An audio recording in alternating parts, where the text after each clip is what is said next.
Alors à tous ceux qui n'ont pas encore eu l'occasion, un singe joyeux Noël, voilà de le dire.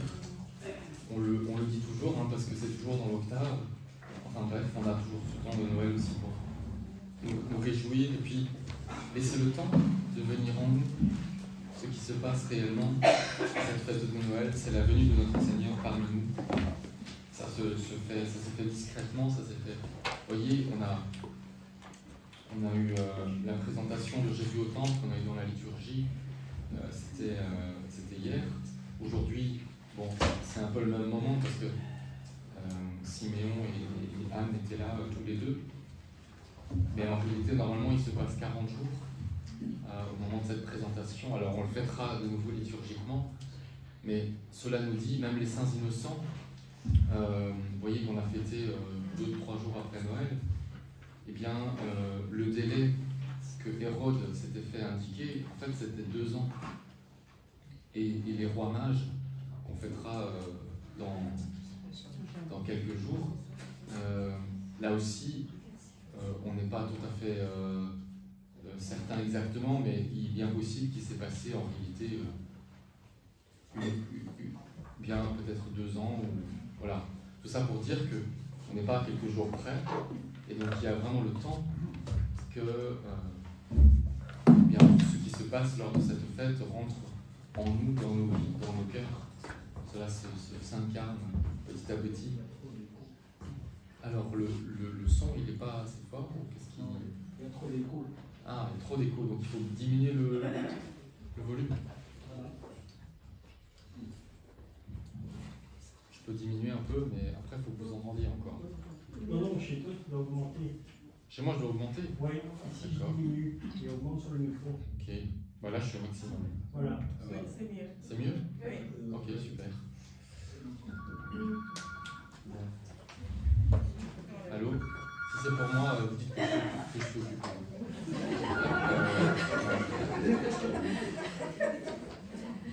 Alors, on va commencer avec le catéchisme, comme on fait d'habitude.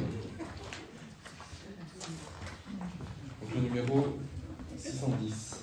À la scène, Jésus a anticipé l'offrande, libre de sa vie. Jésus a exprimé suprêmement l'offrande libre de lui-même dans le repas pris avec les 12 apôtres, dans la nuit où il fut livré.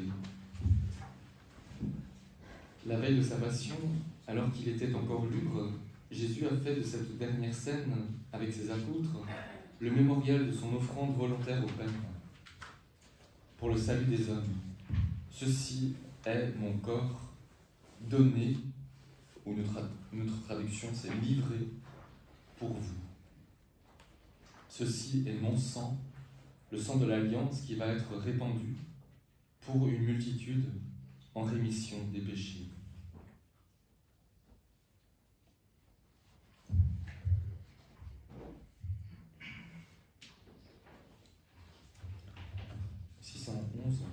L'Eucharistie qu'il institue à ce moment sera le mémorial de son sacrifice. Jésus inclut les apôtres dans sa propre offrande et leur demande de la perpétuer. Par là, Jésus institue ses apôtres prêtres de l'Alliance nouvelle. Pour eux, je me consacre afin qu'ils soient eux aussi consacrés dans la vérité.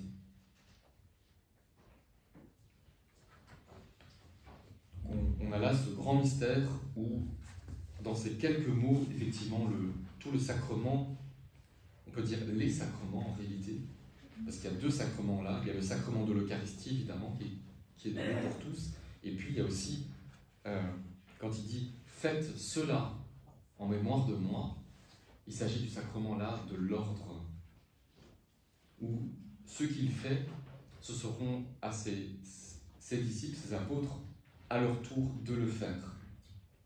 Donc, ce qu'aujourd'hui chaque prêtre fait à l'Eucharistie, de prendre le pain, de le consacrer et de dire ces paroles même du Seigneur. Ceci est mon corps. Et c'est bien ainsi que chaque prêtre le fait. Donc c'est en fait le Christ lui-même, c'est Jésus lui-même qui dit ces paroles, qui consacre le pain pour qu'il devienne son corps lors de l'Eucharistie, lors de chaque Eucharistie. Une petite question. Oui. Ici, le verbe se consacrer dans la dernière phrase, il a quel sens?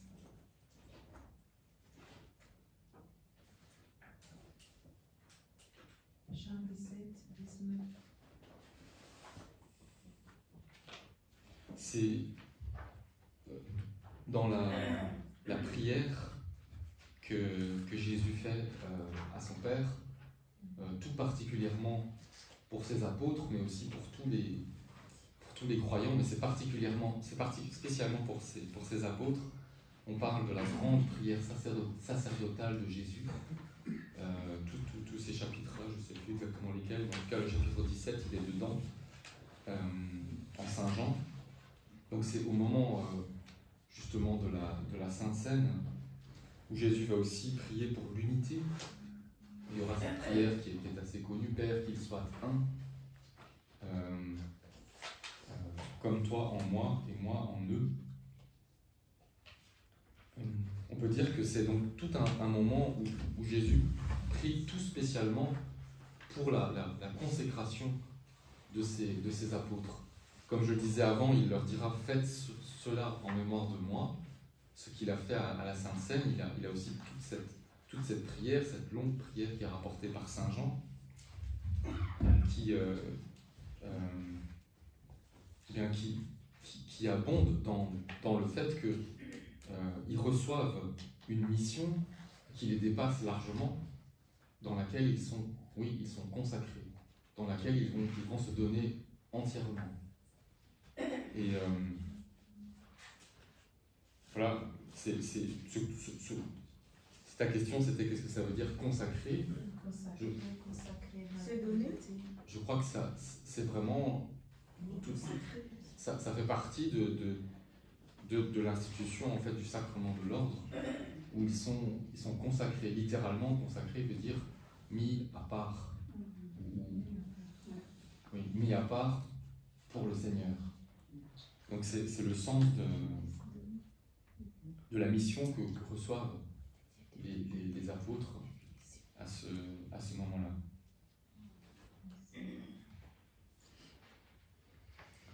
Alors, on continue. L'agonie à Gethsémani. La coupe de la nouvelle alliance que Jésus a anticipée à la scène en s'offrant lui-même, il l'accepte ensuite des mains du Père dans son agonie à Gethsémani, en se faisant obéissant jusqu'à la mort. Jésus prie, « Mon Père, s'il est possible que cette coupe passe loin de moi », il exprime ainsi l'horreur que représente la mort pour sa nature humaine. En effet, celle-ci, comme la nôtre, est destinée à la vie éternelle. En plus, à la différence de la nôtre, elle est parfaitement exempte du péché qui cause la mort. Mais surtout, elle est assumée par la personne divine du prince de la vie, du vivant. En acceptant dans sa volonté humaine que la volonté du Père soit faite, il accepte sa mort en tant que rédemptrice pour porter lui-même nos fautes dans son corps sur le bois. C'est quelque chose que j'aime rappeler au moment des baptêmes, mais aussi au moment des funérailles. Nous sommes faits pour la vie éternelle. Et notre attitude vis-à-vis de la mort, je dirais, en est une bonne indication. On voit bien qu'on n'est pas fait pour la mort. On voit bien qu'on est fait pour la vie.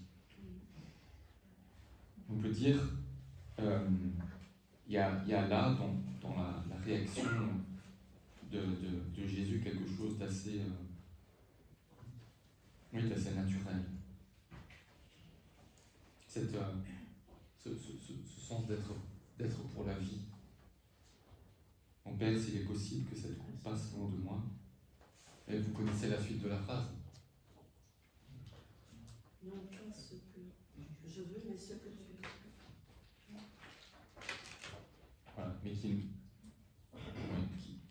donc, non pas comme je veux, mais comme tu veux.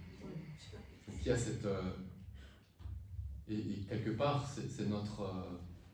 je dirais, c'est notre vie aussi, quoi. On a naturellement tous nos attraits, voilà, nos désirs, nos penchants, qui sont pas forcément mauvais. Certains peuvent être mauvais, c'est vrai. D'autres peuvent être bons, mais qui demeurent naturels. Et puis, il y a cette... voilà, non pas comme je veux, mais comme tu veux. La plénitude ou l'accomplissement se réalise tout simplement pas par nos penchants ou nos attraits ou nos désirs naturels, mais la volonté de Dieu. La mort du Christ est le sacrifice unique et définitif. La mort du Christ est à la fois le sacrifice pascal qui accomplit la rédemption définitive des hommes par l'agneau qui porte le péché du monde et le sacrifice de la nouvelle alliance qui remet l'homme en communion avec Dieu en le réconciliant avec lui par le sang répandu pour la multitude en rémission des péchés.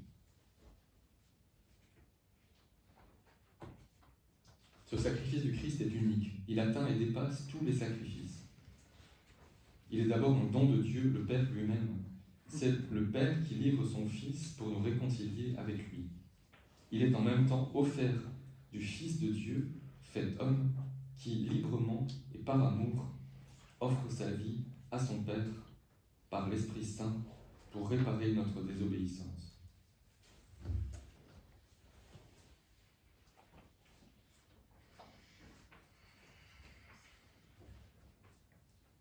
Ça va ? C'est très dense. Là, il y a vraiment, vous voyez, si vous regardez un petit peu les références, vous trouvez les citations du Nouveau Testament, mais aussi vraiment de l'Ancien. Exode, Lévitique, et puis dans l'Hébreu, il y a aussi des références là au l'Ancien Testament, parce que ce sacrifice, en fait, il s'inscrit, bien sûr, dans toute on peut dire, la tradition du sacrifice qui vient des pratiques, effectivement, dont on voit les prescriptions dans le livre du Lévitique, où, pour aller un peu à l'essentiel, le sens est la réconciliation.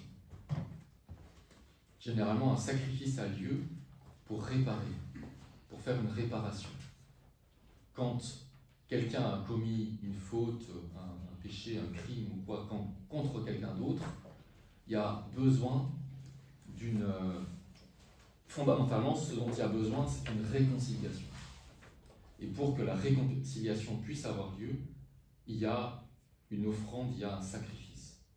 Il y a quelque chose qui est fait pour réparer, ou plutôt, plus précisément, pour réconcilier. Et donc, là, ce qui se passe, c'est ça en fait.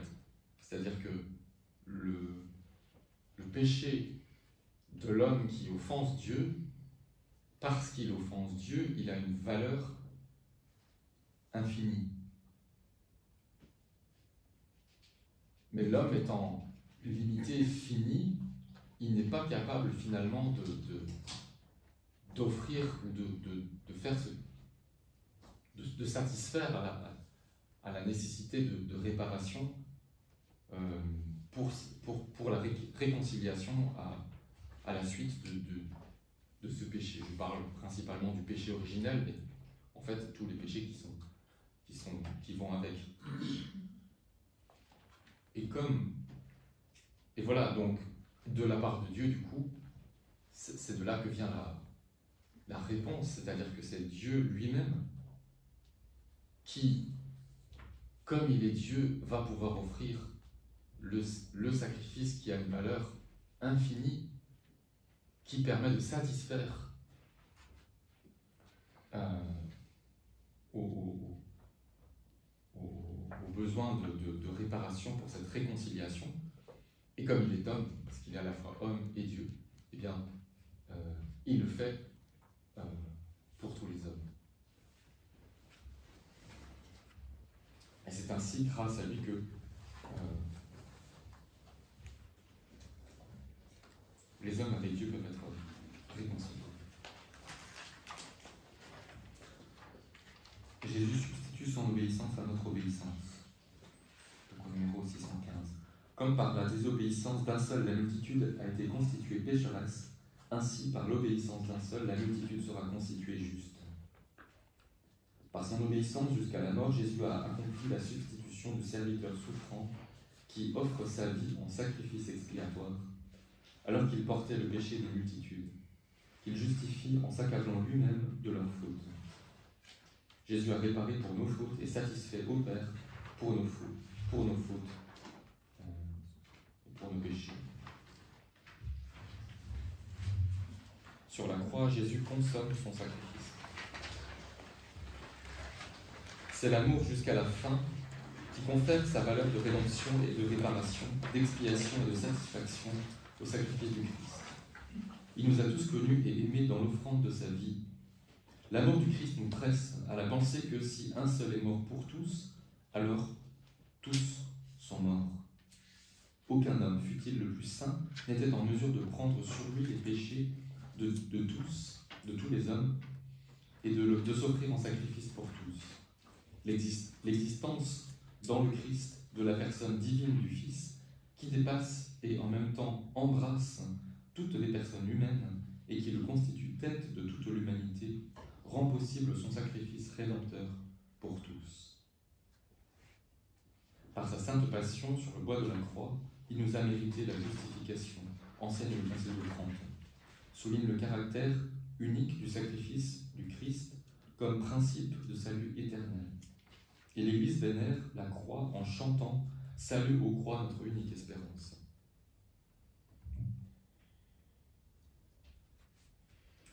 Notre participation au sacrifice du Christ. La croix est l'unique sacrifice. Oui. Je voulais dire quelque chose sur cette justification, une question au 115 et au 615 et 617. Dans le 615, il justifie la multitude. Le 617, il y a aussi question il nous a mérité la justification. Donc, si vous voulez nous expliquer de quoi il s'agit. Ça rejoint ce que je disais juste avant, la réconciliation. C'est-à-dire qu'on a ce sens de la justice dans la parole de Dieu, particulièrement dans l'Ancien Testament. On parle du juste.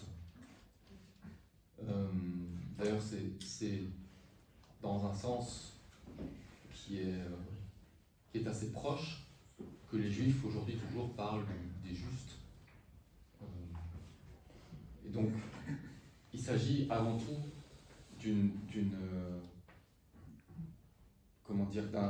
d'un état ou d'une conduite de vie devant Dieu, en rapport avec Dieu et vis-à-vis de Dieu. Et donc la justification que le Christ opère pour nous, elle est là. C'est-à-dire qu'il nous réconcilie avec Dieu. Là où le péché nous éloigne, là où le péché diminue, voire détruit la grâce de Dieu en nous, l'offrande du Christ opère cette restauration de nous, de la grâce de Dieu en nous. Et donc ainsi nous redonne, nous permet de retrouver notre vie telle que Dieu la désire pour nous, notre vie avec lui et la grâce, et l'action de la grâce, de sa grâce en nous. Et donc nous permet de redevenir, de retrouver la justice dans le sens d'être juste devant Dieu, d'être, on pourrait dire aussi d'être en amitié avec Dieu. Ça veut dire qu'il prend celui quand nos péchés sont pardonnés, nous sommes devant Dieu comme s'il n'y avait pas de péché. Il y a de cela, mais c'est peut-être un peu plus. Enfin, il y a peut-être quelques petites nuances, dans le sens que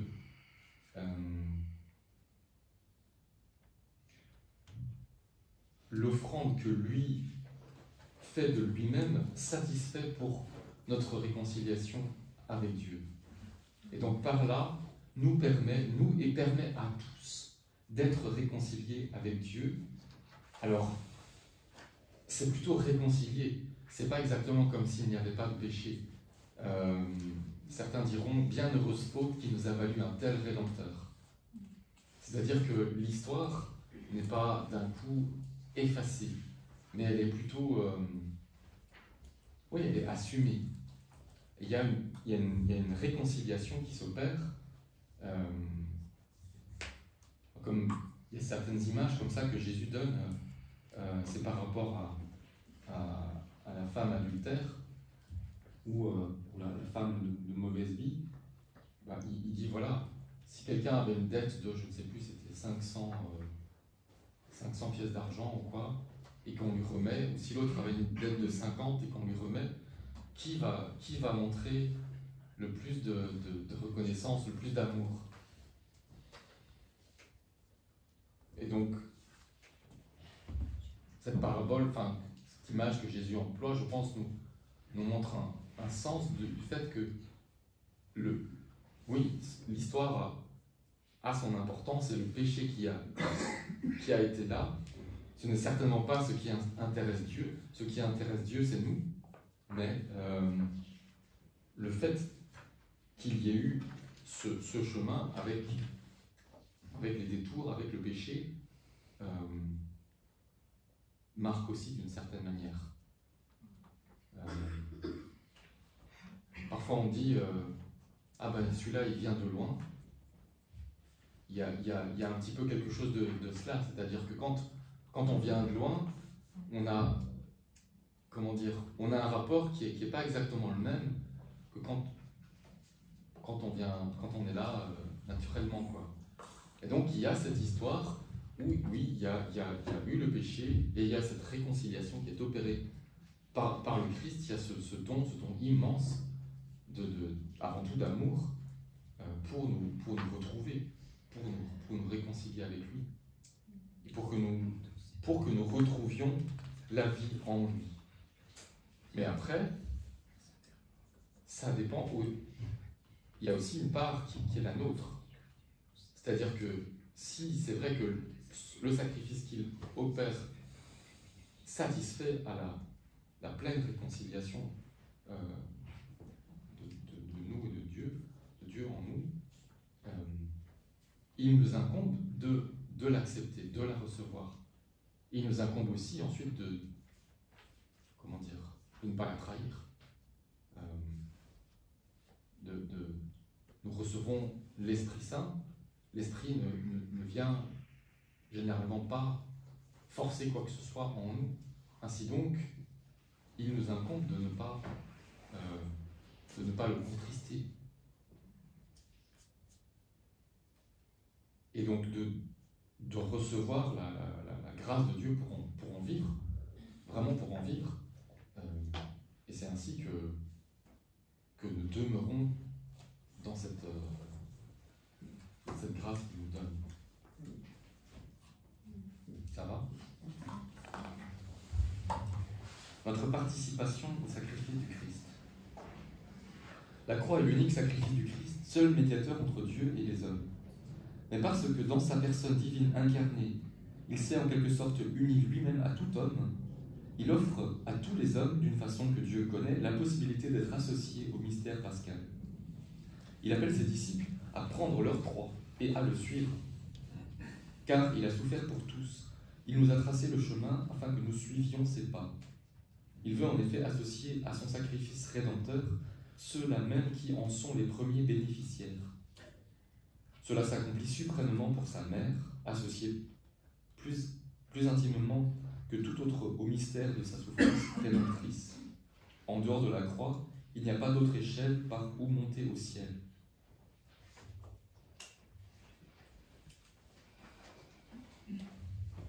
Oui, donc là c'est un petit peu abordé, effectivement, nous avons aussi notre croix à unir à celle du Christ. C'est-à-dire que ce qu'il fait, il ne veut pas le faire sans nous. Et ce qu'il fait pour nous, c'est pareil, il ne veut pas le faire sans nous. C'est toute notre liberté qui est là et qui a à se donner aussi.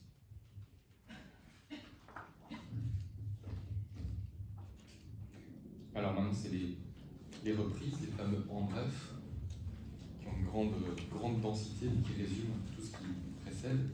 Le Christ est mort pour nos péchés selon les Écritures. Notre salut découle de l'initiative. Notre salut découle de l'initiative d'amour de Dieu envers nous, car c'est lui qui nous a aimés et qui a envoyé son Fils en victime de propitiation pour nos péchés. C'est Dieu qui, dans le Christ, se réconciliait le monde.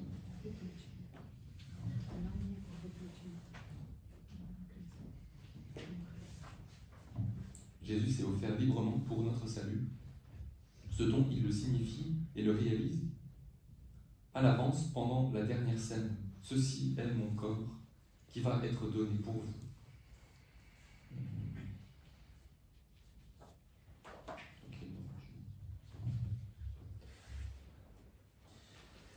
En ceci consiste la rédemption de Christ. Il est venu donner sa vie en rançon pour la multitude, c'est-à-dire aimer les siens jusqu'à la fin, pour qu'ils soient affranchis de la vaine conduite héritée de leur père.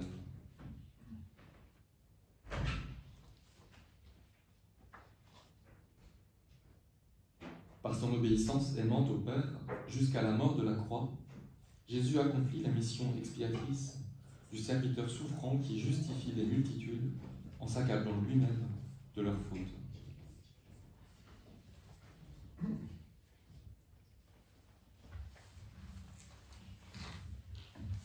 Ça va? On continue avec le sacrement de l'Eucharistie.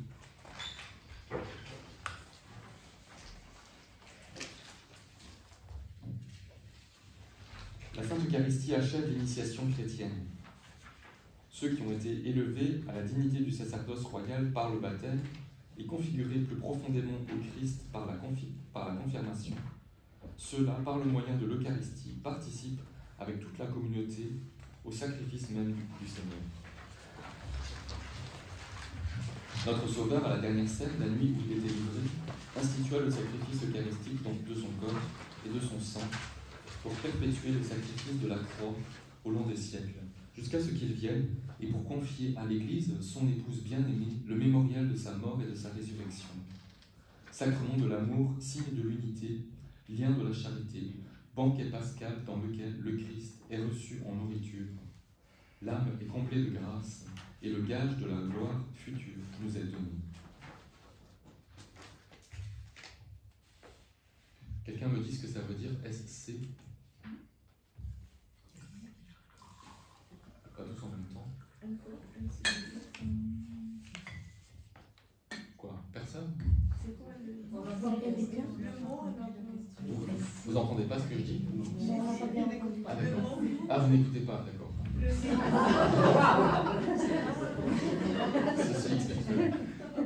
Je disais, si quelqu'un sait me dire qu'est-ce que ça veut dire SC? C'est raciste? Non. Ça parle quelque chose. Sacrée congrégation. Les sacrements. Bon, alors si chacun y va de son jeu de devinette, on est pas arrivé. Donc en fait, quand vous lisez le catéchisme, vous avez comme ça nombre de références. Hein, vous l'avez remarqué. Hein. Vous en avez dans la parole de Dieu que j'espère que vous avez compris, par exemple JN. Vous savez ce que ça veut dire JN? C'est l'évangile selon Saint Jean. Merci. Donc ça d'accord. Mais là c'est pareil. En fait, ce sont des références. Et donc dans le catéchisme, je pense à la toute première page, vous avez une liste comme ça des abréviations.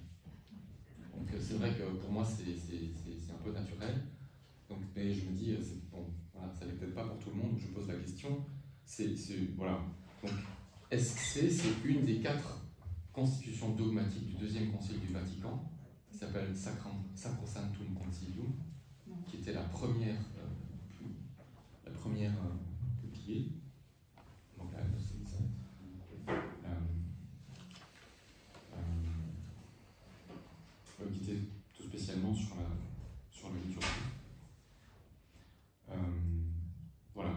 donc c'est tout simplement une citation de cette constitution au numéro 47. Comme après on va avoir LG, ça c'est notre Lumen Gentium, qui est aussi du deuxième Concile du Vatican. Et puis ensuite on va avoir PO, ça c'est Presbyterorum Ordinis. Alors ça c'est pas une constitution dogmatique, c'est un décret. Donc il n'y a pas la même importance, mais qui est aussi voilà. Ça va? L'Eucharistie est source et sommet de toute la vie chrétienne. Les autres sacrements, ainsi que tous les ministères ecclésiaux et les tâches apostoliques sont tous liés à l'Eucharistie et ordonnés à elle. Car la Sainte Eucharistie contient tous les trésors spirituels de l'Église, c'est-à-dire le Christ lui-même, notre Pâque.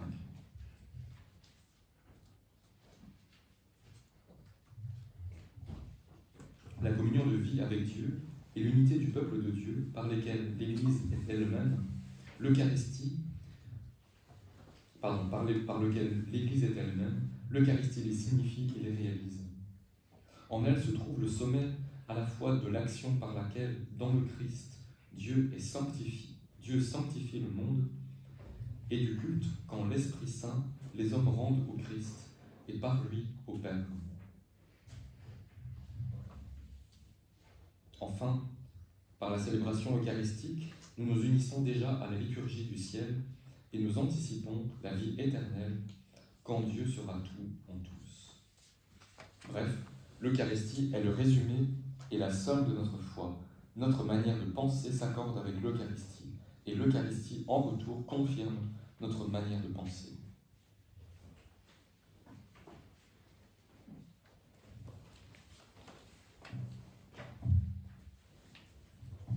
Comment est appelé ce sacrement?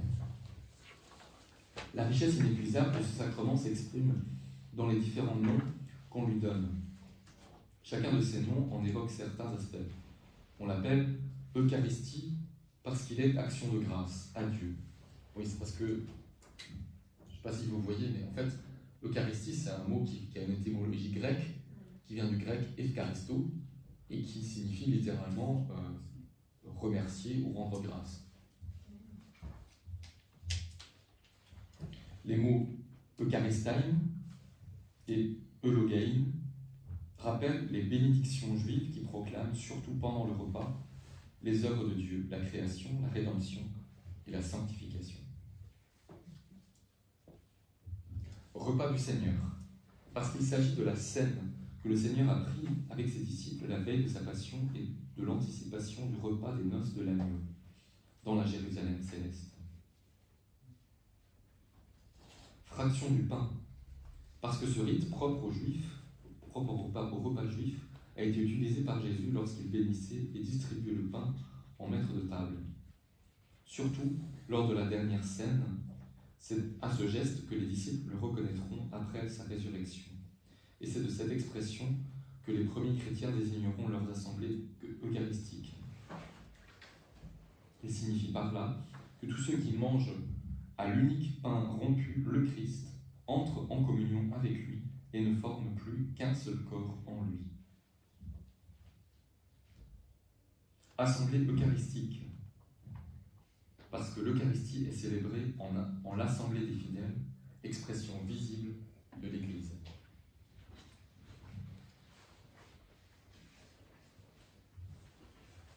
Mémorial de la passion et de la résurrection du Seigneur. Saint sacrifice, parce qu'il actualise l'unique sacrifice du Christ sauveur et qu'il inclut l'offrande de l'Église. Ou encore, saint sacrifice de la messe. Ou encore, sacrifice de louange, sacrifice spirituel, sacrifice pur et saint. Ce qui est dit aussi dans la première prière eucharistique, qu'on a l'habitude d'utiliser le dimanche. Puisqu'il achève et dépasse tous les sacrifices de l'ancienne alliance. Sainte et divine liturgie, parce que toute la liturgie de l'Église trouve son centre et son expression la plus dense dans la célébration de ce sacrement. C'est dans le même sens qu'on l'appelle aussi la célébration des saints mystères. On parle aussi du très saint sacrement, parce qu'il est le sacrement des sacrements. On désigne de ce nom les espèces eucharistiques gardées dans le tabernacle. Et on a l'habitude de dire, par exemple, le salut au très saint sacrement.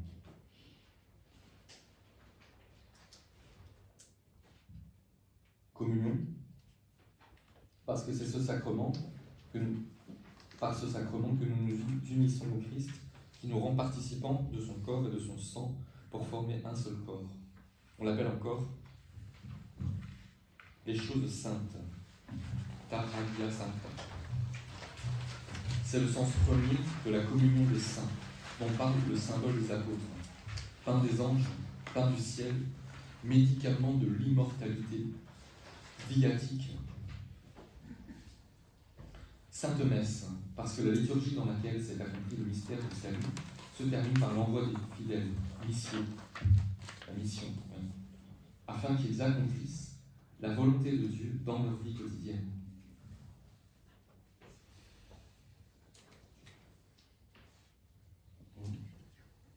D'un seul cœur, ils fréquentaient assidûment le temple et rompaient le pain dans leur maison, prenant leur nourriture avec joie et simplicité de cœur.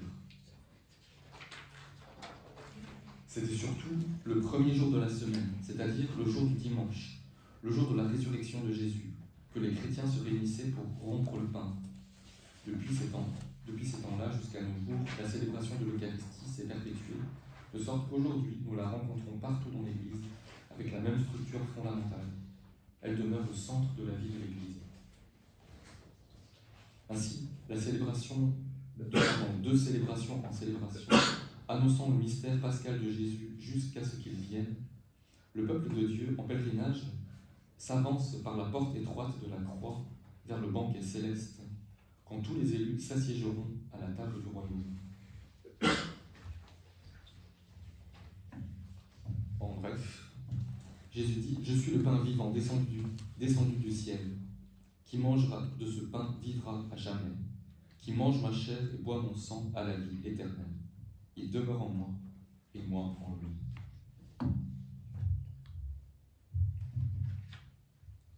L'Eucharistie est le cœur et le sommet de la vie de l'Église, car en elle, le Christ associe son Église et tous ses membres à son sacrifice de louange et d'action de grâce, offert une fois pour toutes sur la croix à son Père. Par ce sacrifice, il répand les grâces du salut sur son corps qui est l'Église.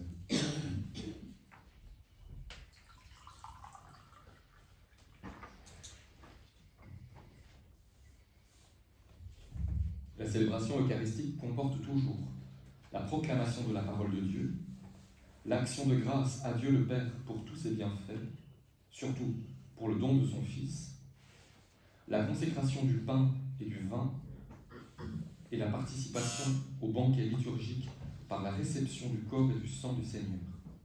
Ces éléments constituent un seul et même acte de culte.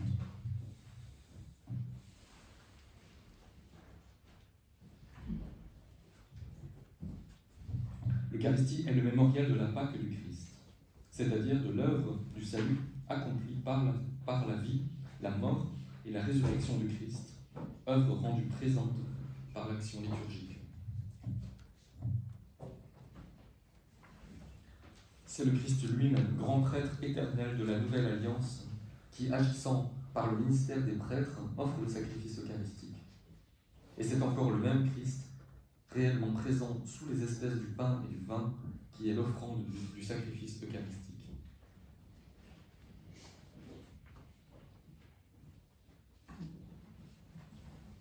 Seuls les prêtres validement ordonnés peuvent présider l'Eucharistie et consacrer le pain et le vin pour qu'ils deviennent le corps et le sang du Seigneur.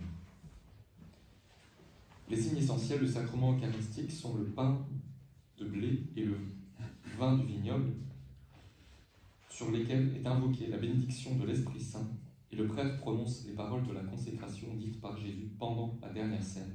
« Ceci est mon corps livré pour vous, ceci est la coupe de mon sang. » Par la consécration s'opère la transsubstantiation du pain et du vin dans le corps et le sang du Christ.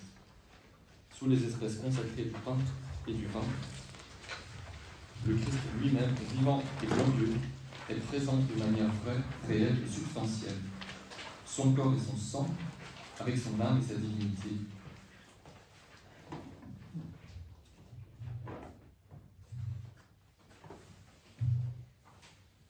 Ça va? Ça va. Moi, j'avais une question. Oui. Le mot qui revient souvent, c'est le mot l'Eucharistie. Donc, ça signifie que l'Eucharistie est très important dans la vie chrétienne catholique.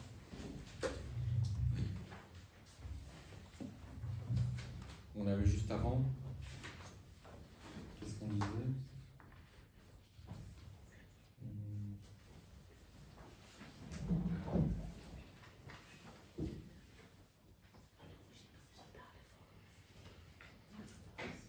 Je ne retrouve pas. C'est Benoît XVI qui dira c'est le centre et le sommet de la vie chrétienne. Ah oui. Il y a aussi, là il y avait un passage qui disait, voilà, 1407, l'Eucharistie est le cœur et le sommet de la vie de l'Église, car en elle, le Christ associe son Église et tous ses membres à son sacrifice de louange et d'action de grâce, offert une fois pour toutes sur la croix à son Père.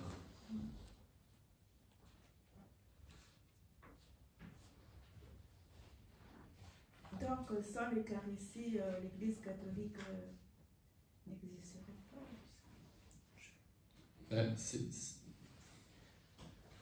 Bon, c'est un petit peu, je ne sais pas si je peux vraiment répondre à cette question, c'est un petit peu hypothétique. Comme on l'a dit avant, depuis le début, les chrétiens se sont retrouvés le jour du Seigneur pour la fraction du pain. Donc ça dans les Actes des Apôtres déjà. Et donc c'est vraiment constitutif de la vie même de l'Église, oui. Je crois. Donc l'Eucharistie est au centre de l'Église. Je ne sais pas si je peux m'avancer un peu parce que je risque de... C'est vrai qu'on a eu des situations historiques. Par exemple, je crois que c'était en Corée. Oui. Il y a eu des situations aussi au Japon où pendant longtemps, enfin longtemps, c'est relatif, hein, je pense le plus long, ça a été quelque chose comme 2 siècles, les chrétiens ont vécu, sont restés chrétiens sans avoir de prêtre. Et donc sans avoir d'Eucharistie. N'ayant pas de prêtre, ils ne savaient pas avoir d'Eucharistie. Et ils sont restés vraiment attachés à la foi, ils sont restés croyants, ils sont restés chrétiens, ils sont restés catholiques. Et 2 siècles plus tard, quand des missionnaires sont arrivés, ils les ont bien reconnus. Voilà. Ils avaient gardé en fait les fameuses 3 blancheurs qui étaient l'Eucharistie, la Vierge Marie et le pape. Ils avaient vraiment gardé ça après 2 siècles sans avoir de prêtre. Donc, c'est un bel exemple je dirais, de vie chrétienne dans des conditions, disons, pas idéales. Enfin, qu'est-ce qui est idéal en réalité? On est sur Terre, donc il n'y a rien d'idéal finalement. Mais il reste quand même clair que l'Eucharistie, comme le centre, la source aussi de la vie chrétienne, c'est dans l'Eucharistie, dans le fait de recevoir le corps du Christ que nous vivons de lui. Mais Jésus ne se donne pas que dans l'Eucharistie. Ah, bien sûr.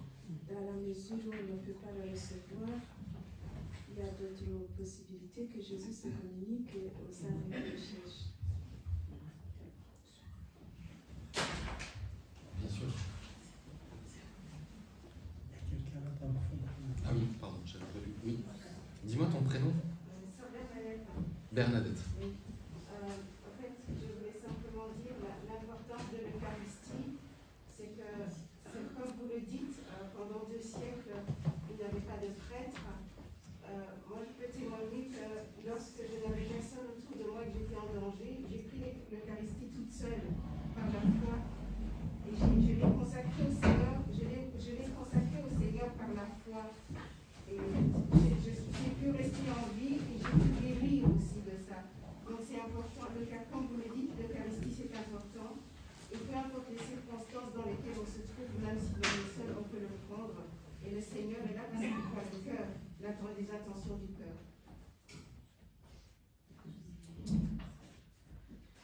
Mais il ne faut pas le prendre non plus n'importe comment, parce que si on le prend en excès, sans discernement, on peut aussi devenir handicapé ou avoir des maladies, comme c'est écrit dans les Saintes Écritures.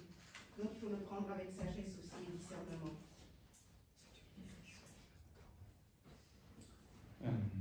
Que vous dire, oui. Effectivement, il y a les deux, c'est-à-dire que Dieu voit les intentions. Quand Dieu juge, il juge vraiment les intentions. Les intentions, généralement, plus souvent cachées, qui sont au fond des cœurs. Donc, comme vous dites, il est bien, voilà, Dieu comprend et Dieu sait, oui, et l'importance de la foi. Et en même temps aussi, effectivement, comme le catéchisme le disait, il n'y a que les prêtres validement ordonnés qui peuvent consacrer le pain, le vin pour le sacrement de l'Eucharistie.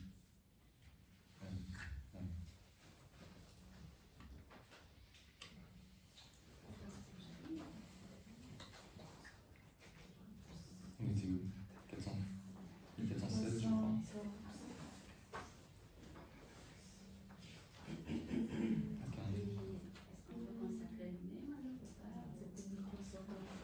Non, on ne peut pas faire consacrer soi-même. On pourra, je dirais qu'on pourra faire une prière, on pourra, et si de notre part l'intention est bonne et belle, je pense que Dieu la recevra. Mais à proprement parler, il ne s'agit pas alors du sacrement de l'Eucharistie, clairement. Et après, je dirais aussi que aucunement on ne peut, si je puis dire, faire semblant, vous voyez.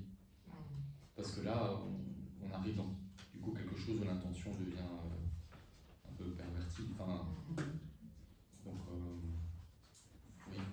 C'est quelque chose de prévu dans ces cas-là, c'est la communion spirituelle et rien d'autre. Alors, on a toutes les grâces selon notre foi, oui. mais on ne cherche pas à Non, tout à fait. Oui, alors la communion spirituelle, peut-être elle pourra avoir différentes modalités. Moi, disons, ce qu'on entend le plus souvent quand on parle de communion spirituelle, ce sont des personnes qui vont participer à l'Eucharistie, en fait, qui vont être présents à la messe, mais qui ne vont pas prendre le corps du Christ, qui ne vont pas communier. Et à ce moment-là, qui vont faire ce qu'on appelle une communion spirituelle. Bon, c'est vrai que moi, en tout cas, dans la compréhension que j'en ai, c'est habituellement en lien avec la célébration de l'Eucharistie qu'on va faire une communion spirituelle. Donc, ce qui suppose que l'Eucharistie soit célébrée, qu'il y ait effectivement un prêtre. souvent, ça en dehors aussi, si on ne sait pas aller à la messe, qu'on est malade. Mais de toute façon, on va le voir ici plus loin dans les textes des livres du ciel, ce que Jésus explique justement avec la communion spirituelle et tout ça. Ça, on verra ici. Ici, il faut bien se rendre compte d'une chose, ce que le Père Grégory fait, c'est tout l'enseignement que l'Église nous donne. Et après, il y a aussi les enseignements que Jésus donne sur l'Eucharistie dans le livre du ciel, qui vont jamais aller à l'encontre de ce qu'il y a, mais il va expliquer une manière différente de communier. Il va faire comprendre aussi dans la divine volonté que quand on demande à communier à son corps et à son sang, ça peut durer toute la journée, alors que l'Eucharistie consacrée par le prêtre, il le dit lui-même, il reste maximum un quart d'heure si tu es en état de grâce. Tandis que la communion spirituelle ne te demande pas d'être dans un état de grâce. Tu vois? Et toute la différence est là, mais tout ça on verra au fur et à mesure avec les textes des livres du ciel, et on verra ce que Jésus explique.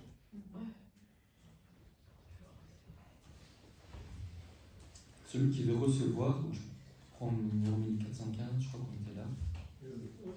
Celui qui veut recevoir le Christ dans la communion eucharistique doit se trouver en état de grâce. Si quelqu'un a conscience d'avoir péché mortellement, il ne doit pas accéder à l'Eucharistie sans avoir reçu préalablement l'absolution dans le sacrement de pénitence. D'où justement souvent la communion spirituelle. La Sainte Communion au corps et au sang du Christ accroît l'union du communiant avec le Seigneur, lui remet des péchés véniels et le préserve des péchés graves. Puisque les liens de charité entre le communiant et le Christ sont renforcés, la réception de ce sacrement renforce l'unité de l'Église, corps mystique du Christ. L'Église recommande vivement aux fidèles de recevoir la Sainte Communion quand ils participent à la célébration de l'Eucharistie. Elle leur en fait obligation au moins une fois par an.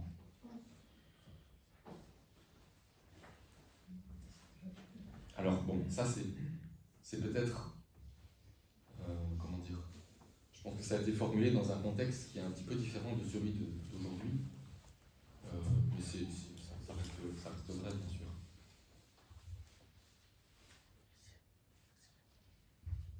C'est-à-dire qu'historiquement, on n'a pas toujours communié comme on communie aujourd'hui. Historiquement, il y a une certaine époque où les chrétiens, les fidèles communiaient très très rarement.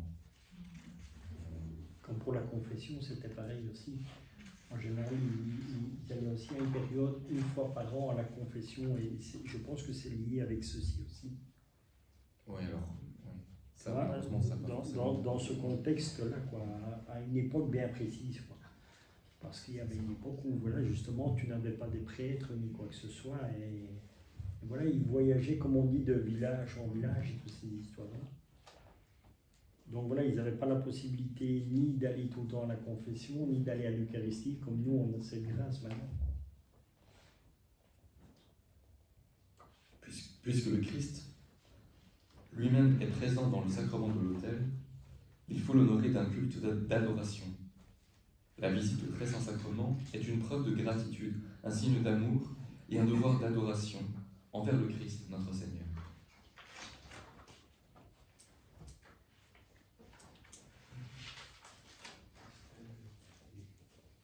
Ça va?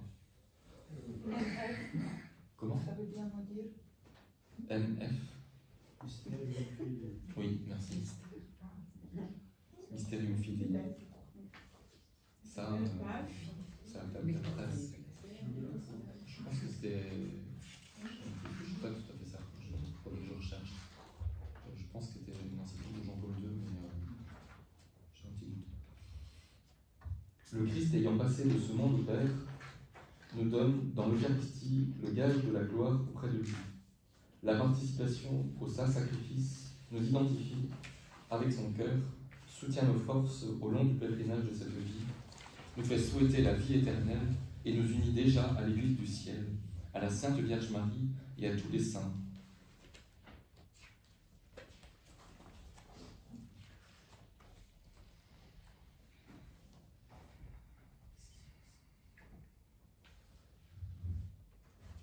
Alors cette citation,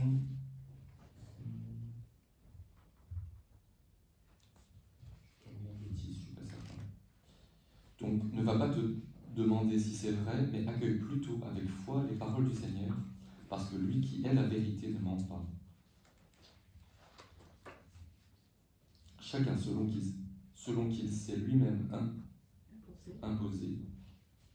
Ce qui est recueilli est remis à celui qui préside, et lui, il assiste les orphelins et les veuves, ceux que la maladie ou toute autre chose prive de ressources, les prisonniers, les immigrés, et en un mot, il secourt tous ceux qui sont dans le besoin.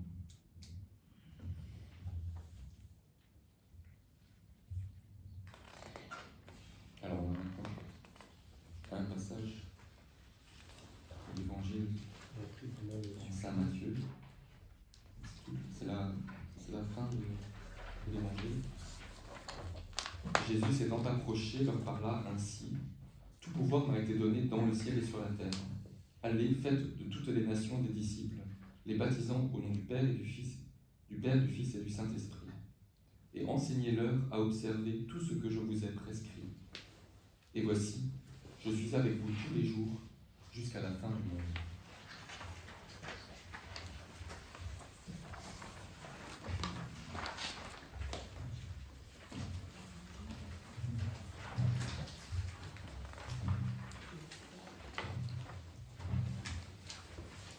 Ça va? Alors ici maintenant, on va vraiment rentrer dans les textes des livres du ciel. Et là, vous allez vous rendre compte qu'il y a quand même beaucoup de choses qui sont à dire sur l'Eucharistie.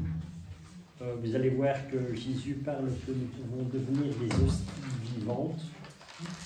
Et on verra aussi au fur et à mesure que Jésus va nous dire que l'Eucharistie, il y a des accidents.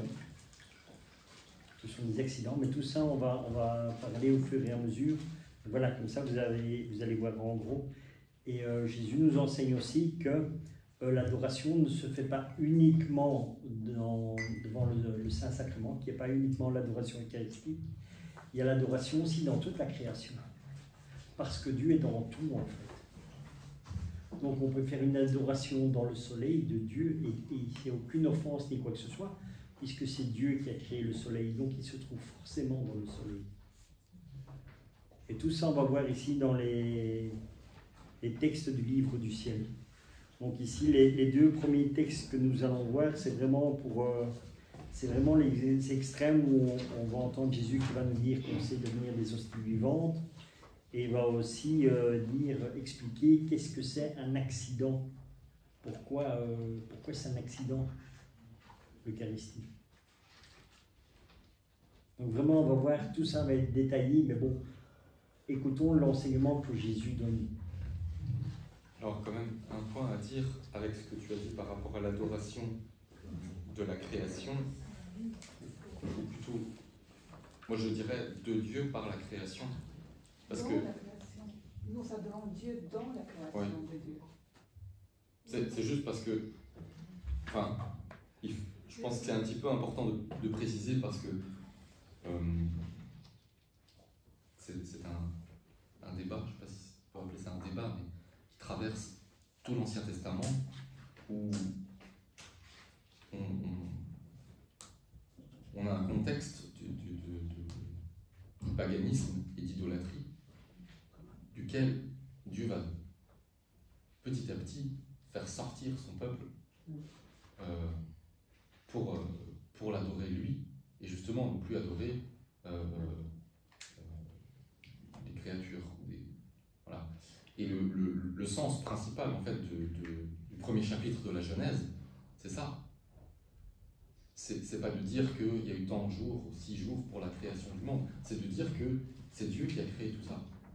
C'est Dieu qui a créé le soleil, c'est Dieu qui a créé la terre, le ciel, c'est Dieu qui a créé les animaux, c'est Dieu qui a créé les eaux, etc. Et donc, ce sont des créations, ce sont des créatures, et ce n'est pas Dieu. Et donc, l'adoration, la véritable adoration, elle est due à Dieu et à Dieu seul, et pas... voilà, et donc c'est vraiment tout le combat dans l'Ancien Testament. Et bon, je dirais que c'est pas forcément fini, quoi. Oui. Mais on peut être en admiration devant la création Évidemment. sans ça l'adorer. Évidemment. Voilà. Alors, on verra peut-être un peu plus précisément comment. Mais je dirais que voilà, il y a quand même une nuance, une précision à faire. L'adoration est vraiment envers Dieu et envers Dieu seul. C'est comme vis-à-vis des saints, de la Vierge Marie.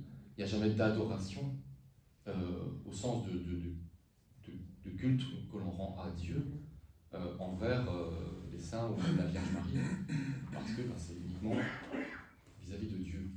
Par contre, c'est vis-à-vis du très saint sacrement, oui, parce qu'il s'agit, étant le corps du Christ, il y a le corps, le sang, l'âme et la divinité du Christ tout entier. Donc c'est le Christ, c'est Dieu. Donc, l'adoration, c'est entre Dieu et l'homme. Oui. Ou l'homme et Dieu, oui. Mais la création aussi adore Dieu, Oui. son créateur. Donc, Tout à là fait. aussi, Tout à fait. pas uniquement entre l'homme et Dieu. Oui, oui. Il y a encore plus. Après, C'est pour ça que je il dis, y a une... regarde dans les livres du ciel comment Jésus explique les choses. Parce que quand nous commençons à réfléchir aussi, c'est une volonté humaine. Nous, en tant qu'êtres humains, on a toujours cette mauvaise habitude de tout vouloir gérer, contrôler et savoir. Alors que Dieu te dit, abandonne-toi à ma volonté. Et c'est ça le grand. Et c'est aussi pour ça qu'il y a beaucoup de gens qui ne comprennent pas la divine volonté. Parce qu'ils essayent de mettre une réflexion humaine. Et pourtant, Jésus nous le dit, n'essayez pas de tout comprendre, vous ne pouvez pas. Parce que chaque mot est une lumière. Et tout est divin. Et vous n'êtes qu'humain, vous ne savez pas, vous ne pouvez pas tout comprendre. C'est pour ça que moi je dis toujours, avant de poser des questions, avant de parler, avant de dire quoi que ce soit, lisez les enseignements que Jésus donne. Maintenant, il faut aussi croire que c'est Jésus qui donne ces enseignements. Parce que si vous ne croyez pas que c'est Dieu qui donne les enseignements, n'essayez même pas alors de rentrer, de vivre dans la divine volonté ou quelque chose comme ça. Et tant que les gens auront toujours ces réflexions de vouloir savoir et comprendre ou discerner, vous êtes à côté de la plaque. Et moi je dis, à partir, il y a des gens qui viennent chez moi et disent, Richard, je veux discerner ça ou je veux méditer ça. Eh bien, tu es en dehors de la divine volonté. Parce que c'est humain. Faire un discernement est humain et pas divin. Et au final, ça nous mettra toujours sur le mauvais chemin. Dans le livre du ciel, Jésus dit bien, il y a de véritables adorations que dans la divine volonté. Exactement. Parce que l'homme déchu n'est pas en véritable adoration avec moi, parce que la véritable adoration, c'est la fusion, c'est la communion totale entre la créature et le Créateur. C'est ça l'adoration. Et donc, pour être dans une véritable adoration, il faut d'abord se fusionner, il faut entrer en moi. Jésus dit, entre en moi, c'est l'acte le plus solennel. Et alors, on est en adoration. Parce que sinon, on pourrait dire que, par exemple, le fils prodigue, hein, qui est au milieu des porcs, hein, et qui se met, est-ce qu'on peut dire qu'il se mettrait à adorer? Vous voyez, il n'est pas en communion, il a quitté le Père, et nous avons aussi quitté le Père dans notre volonté propre. Et donc, étant dans notre volonté propre, il est difficile d'être en adoration, puisque nous avons décidé de quitter cette relation. C'est pour ça que Jésus dit dans le livre du ciel, d'abord te fusionner, d'abord entrer en moi, dans la divine volonté, et là tu seras d'office dans l'adoration. Donc c'est tout ce chemin qui sépare la volonté propre de la divine volonté. Et ça, il va nous enseigner, comme tu dis, dans le livre du ciel. Exactement. Et c'est pour ça que je dis aux gens, les personnes qui n'ont pas encore lu les livres du ciel, ni quoi que ce soit, quand ils vont venir, ils peuvent venir à une journée comme ça, ils vont être saisis et même choqués. Parce que c'est des choses que on ne sait pas. Si tu n'as pas lu le livre du ciel, tu ne peux pas le savoir. Et Jésus, et c'est ça que Jésus veut faire justement dans les livres du ciel, il nous explique le tout. Maintenant, encore une fois, c'est ce que je dis. Est-ce que nous voulons réellement savoir ce que Dieu a fait et ce qu'il fait pour nous, ou bien ça ne nous intéresse pas? Et c'est ça le gros problème de l'être humain, c'est toujours de dire, non, non, moi je suis plus intelligent que Dieu, je sais mieux que Dieu ce que je dois faire. Et là, c'est une des grandes erreurs que nous avons, c'est notre orgueil en fait. On n'accepte pas que Jésus vienne nous bousculer. À l'époque où Jésus est arrivé, quand il est né sur la terre, il y avait les scribes et les pharisiens qui étaient des grands docteurs de la loi, qui connaissaient toute l'écriture et tout ça. Quand Jésus a dit pour avoir la vie éternelle, vous devez manger ma chair et mon sang, qu'est-ce qui s'est passé? Tout le monde s'est encouru. Voilà. Et pourtant, il a dit la vérité. Mais non. Vous dites, non, non, ça c'est pas possible. Nous, on sait mieux que toi ce qu'il faut faire. Eh bien, la divine volonté, c'est pareil. Hein. Quand vous parlez à quelqu'un de quelque chose de la divine volonté, c'est... Oui, mais voilà, écoute. Et c'est pour ça que c'est important de lire les livres du ciel, pour vraiment apprendre et savoir comment Jésus parle et qu'est-ce qu'il veut nous dire. Parce que pendant les 30 ans que Jésus, il a eu, comment on appelle la vie cachée, il a fait quoi? Personne ne le sait. Mais dans les livres du ciel, c'est écrit. Voilà. Comme demain, quand je vous avais dit avec le dernier sujet qu'on avait fait, la passion de Jésus, nous, on connaît juste la passion de l'évangile qui est là. Alors que Jésus te dit, ma passion, je l'ai depuis que je suis dans le sein de ma mère. Et maintenant, quand on va dire ça à des personnes qui n'ont pas lu les livres du ciel ou quoi que ce soit, enfin, qu'est-ce que tu viens dire? Et déjà, juste si on avait une petite réflexion spirituelle, on devrait déjà se rendre compte de la souffrance de Dieu. Dieu est infini. Il est infini et il se fait homme pour nous. Donc d'infini, il se réduit dans le ventre de la Vierge Marie. Mais quelle souffrance déjà! Rien que cet acte-là. Voilà. Et après, on va dire encore, non, mais voilà. Ou alors, j'aime bien parce qu'il y a des personnes qui disent aussi, la Vierge Marie, elle a enfanté dans la douleur. Non, elle n'a pas enfanté dans la douleur. Puisque c'est un rayon de lumière qui est sorti d'elle. Et c'est un ange qui est venu lui déposer l'enfant Jésus dans les bras. Donc, où est-ce qu'elle a été dans la souffrance? Le problème, c'est qu'on veut comprendre avant d'ajouter foi. Voilà. C'est ça, Jésus le dit, il faut d'abord croire, et puis je vous donnerai petit à petit la compréhension, et pas l'inverse. Ça, c'est le rationalisme, c'est le monde moderne, c'est la théologie scientifique actuelle.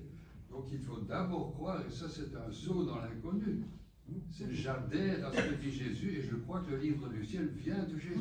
Si je n'y crois pas, il faut fermer le livre. Ça ne sert à rien. Mais c'est comme dans on va discuter, se discutailler, et on n'en finira jamais. Dans l'Eucharistie, c'est pareil. Hein. On va dire que c'est le corps et le sang du Christ, mais il y a des gens qui vont dire non, Jésus n'est pas pris dedans. Voilà. Et pourtant, il y a des miracles eucharistiques. Hein. Il y en a plein, on peut aller à l'Anciano, ça c'est celui qui est le plus connu, quoi. Mais il y en a de tous les côtés, hein, des miracles eucharistiques. Oui, il y a quelqu'un qui veut... C'est juste poser la question, ce que vous appelez le livre du ciel, c'est la Sainte Bible? Non. C'est l'enseignement que Jésus donne à Luisa Picaretta. Et ça s'appelle le livre du ciel. C'est ça les journées en fait que nous faisons ici. Hein. C'est les journées découvertes de la divine volonté.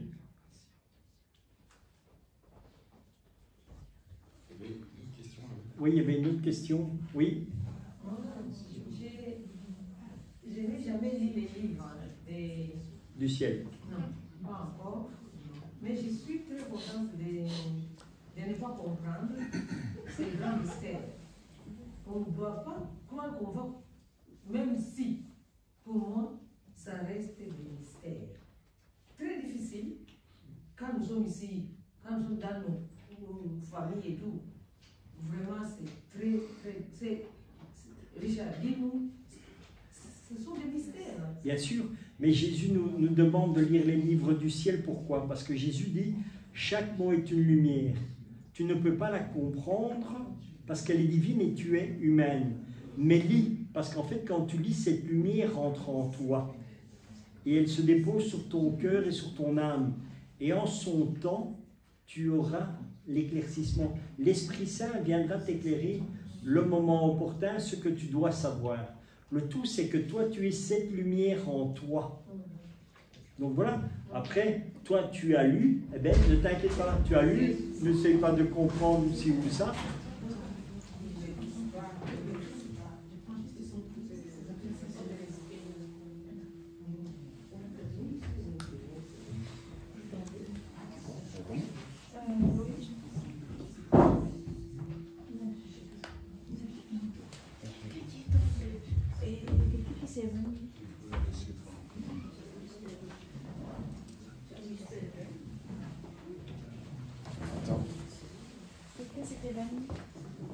C'était pas une fois C'est qui ça? La dame qui est venue la dernière fois. Ouais.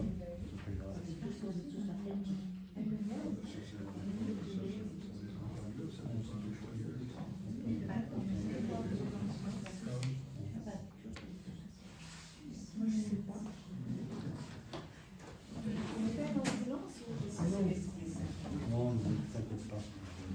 Parce que ça observe ça aussi.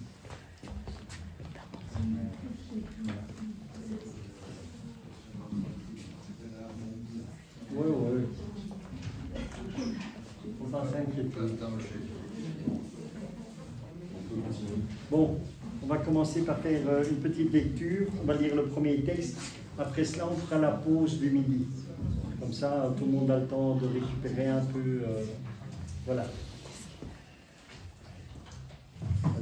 Je ressentais un grand désir de faire la très sainte volonté de Jésus béni. Il vint et me dit, ma fille, dans ma volonté est la sainteté des saintetés. L'âme qui vit dans ma volonté, si petite, ignorante ou inconnue qu'elle soit, laisse les autres saints derrière elle, même avec leurs prodiges, conversions et miracles retentissants.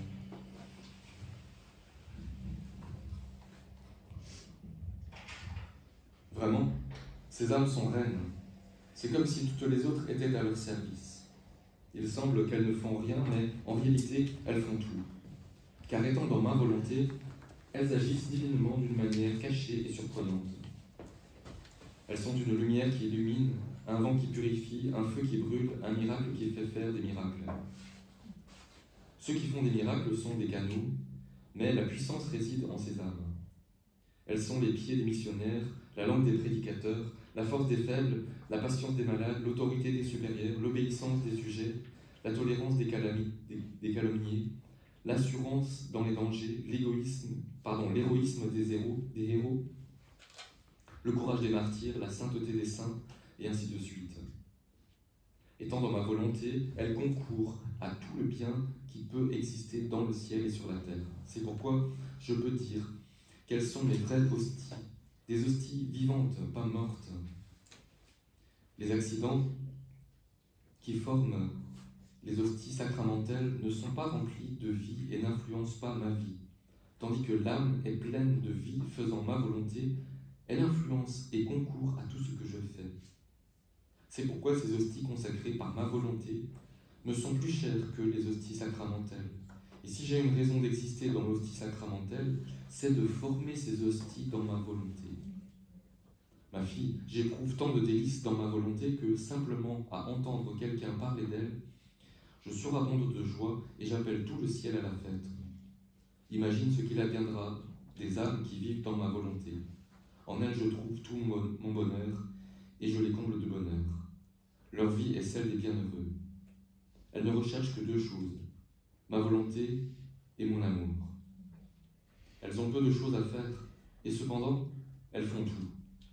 Leur vertu étant absorbée par ma volonté et mon amour, ces âmes n'ont plus à se préoccuper d'elles, puisque ma volonté possède tout d'une manière divine et infinie. Ainsi est la vie des bienheureux. Vous voyez, là, c'est un des textes principaux dans le livre du ciel qui explique vraiment bien. Jésus, dans l'hostie qui a été consacrée, c'est bien, mais c'est un accident. Mais Jésus est réellement présent, hein, parce qu'il faut être bien conscient que c'est très important l'Eucharistie. Hein. Mais ce que je veux vous faire comprendre et partager ici, l'hostie ne peut pas rendre l'amour que Dieu a mis dedans. Donc Dieu est réellement présent dans l'hostie, mais l'hostie elle-même ne peut pas rendre cet amour à Dieu. Tandis que quand nous consommons l'hostie prend vie en nous et nous pouvons rendre l'amour de Dieu que Dieu a mis dans l'hostie. Donc, pour expliquer un peu plus facile, quand moi je vais communier et que je reçois l'Eucharistie, je dis Seigneur, dans ta divine volonté, je te libère de ta prison eucharistique. Je t'offre ton corps et ton sang que toi-même as donné. Et je te l'offre dans la divine volonté. Et après, je pars dans une prière que le Seigneur me fait voir. Et ça, c'est valable pour chacun d'entre nous. Mais c'est là qu'il y a, parce que Dieu s'est fait homme. Il est venu sur la terre. Et nous sommes des êtres humains. Donc, on peut dire qu'on est de même nature. Comme il est dit dans le credo, le Père et le Fils sont de même nature. Donc, à partir du moment où nous sommes dans la même nature que Dieu, on sait rendre l'amour. Tandis que l'hostie ne saura jamais le rendre, parce qu'elle n'est pas dans la même nature. Oui? J'ai une question concernant l'hostie. Oui. Parce que lorsque j'étais adolescente et enfant, autour de moi, des gens me disaient que ce n'était pas bon de prendre l'hostie parce que dans l'hostie, il y avait du poison. Est-ce vrai? Non. Mais l'hostie, déjà l'hostie à partir du moment où elle est consacrée, ce n'est plus une hostie, c'est Jésus vivant. Jésus vit dans l'hostie, mais il en est prisonnier. Et c'est lui-même qui se met dans la prison. Hein. Parce qu'il a dit, je serai avec vous, comme on a vu dans l'Évangile, je serai avec vous jusqu'à la fin du monde. Donc voilà. Et dans une hostie consacrée, c'est jamais y avoir de poison, hein, puisque c'est Dieu. Mais c'est le poison pour le diable. Voilà. Très étonnant. Oui. Oui. Marie-Louise. Oui, j'ai une question concernant l'hostie. Il y a quelqu'un qui était venu chez moi à la maison, un frère comme ça, et pendant la messe, moi j'étais à la messe, lui il est venu, mais à la messe du soir, on a suivi la messe, et de ce coup il a pris le morceau du pain non sacré, il a commencé à prier, il a communié. Moi je dis, mais ce n'est pas l'hostie. Elle dit non, Jésus c'est le pain, et si le pain il est là, je vais communier comme l'hostie. Est-ce que c'est normal de faire ça? C'est pour ça qu'on dit, tu as comme le Père Grégory dit, quand le prêtre consacre, là c'est valable, et autrement c'est la communion spirituelle. Ça, ce sont les deux choses qui sont valables pour communier. Moi? Alors, je ne peux pas juger subjectivement de l'intention de cette personne, ça Dieu le fait, mais ce que je peux dire, c'est qu'objectivement, indépendamment des intentions, non, ça ne correspond pas, ce n'est pas la réalité. Pour que ce soit le corps du Christ, donc que ce soit consacré étant le corps du Christ, ben, il est nécessairement le sacrement de l'ordre, c'est-à-dire que ce soit un prêtre, comme c'était dit avant, validement ordonné. Ça, bon, je ne sais pas si vous voulez les détails sur qu'est-ce que ça veut dire validement ordonné, mais concrètement, ça veut dire qu'il soit ordonné par un évêque appartenant à la succession apostolique, c'est-à-dire un évêque qui est ordonné par un autre évêque, qui est ordonné par un autre évêque, qui est ordonné par un autre évêque, qui, au bout, est ordonné par un apôtre qui a reçu cette mission de Jésus. C'est-à-dire qu'il y a une chaîne ininterrompue de succession qui remonte jusqu'à Jésus. C'est ça. Vous dire quelque chose sur la signification du pain béni, que les orthodoxes, on prend, on va à la communion, et à la fin de la messe, il reste du pain béni. C'est pas pour prendre chez soi, pour donner à d'autres aussi. Oui, je saurais pas dire beaucoup, mais simplement, ça se fait et ça se partage de manière très fraternelle. Un peu comme le pain béni chez nous. Voilà, tout à fait. Il y a des traditions comme ça, de donner du pain lors d'une fête, ou je sais qu'il y en a en Italie ou d'autres. Et donc, c'est très beau. Hein. Mais c'est le signe peut-être d'une communion spirituelle, d'une fraternité. Mais les orthodoxes et tous sont très clairs là-dessus, ce n'est pas le corps du Christ. On doit le faire ça en même dans la liturgie. C'est vrai que si on n'est pas habitué, on peut être un peu dérouté, mais bon, après, ceux qui le font généralement sont bien clairs là-dessus, et donc il n'y a pas de confusion. Effectivement, c'est pas la même chose. Okay. Oui. Je suis étonné quand je vois les chrétiens baptisés qui n'ont pas encore bien compris le sens profond de l'Eucharistie. Ah ben, on a toujours à apprendre. Hein. Et pourtant, les satanistes savent bien que ça, c'est les cooptistes. Moi, j'avais suivi un sataniste. Quand ils volent l'Eucharistie, c'est que ces gens-là savent bien que c'est Jésus présent dans l'Eucharistie. C'est ainsi qu'ils savent. Ils font tout parfois pour voler l'Eucharistie consacrée. Mais nous, par contre, nous sommes baptisés, mais nous ne sommes pas capables de bien comprendre l'essence exacte, la portée même essentielle. Après, c'est aussi, entre autres, pour ça qu'on a ces journées, qu'on a aussi d'autres catéchismes pour approfondir, bien sûr. Bon, je propose que nous faisions la pause de midi et on reprend vers 13h30.